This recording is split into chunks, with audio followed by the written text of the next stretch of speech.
Okay, hello guys. Mag-react muna tayo sa isang show ng GMA na one ko. Tumanoorin niyo. Abot na pa na kamay na panarap.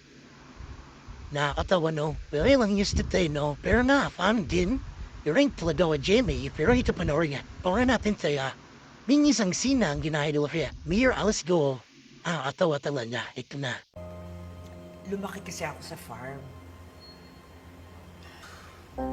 Kasama ko yung papa ko at hindi naging madali yung buhay namin. May natandaan ka ba sa pagkabata mo? Like, kababata?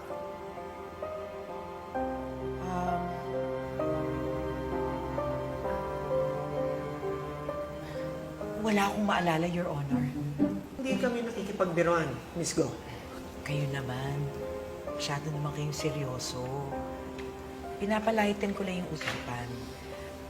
Wala akong masyadong maalala kasi bata pa ako noon. So, kung ikaw nga si Morgana Go, saan ka nag-elementary? Saan ka nag-high school? Hindi po ako sa pangkaraniwan na paaralan nag-aral. Homeschooled po ako.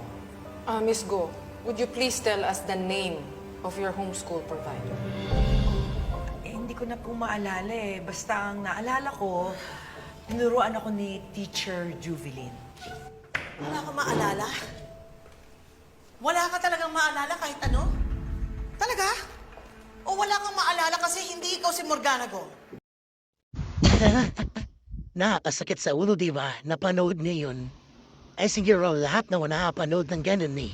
Na hearing ni Mirgo, pero what?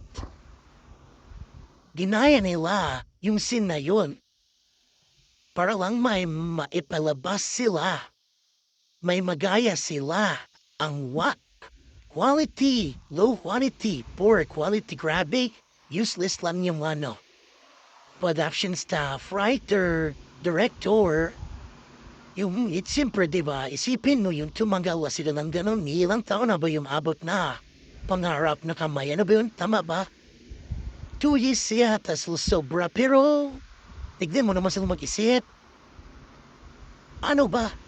Tapos ang art istorya nila, ang dami yung nagawa konsayin kasi ang story nila pa ikot. Wala na ba talaga silang gagawa? Wala na silang magagawang panibagong palabas na sinasabi nila number 1 sila. Leland, ikaw kumpara ko talaga sa Lasara. Kadenang ginto. Kasi iba yung kadenang ginto. Wala naman sa pagbabayasid. ABC-Ben talaga o sensible.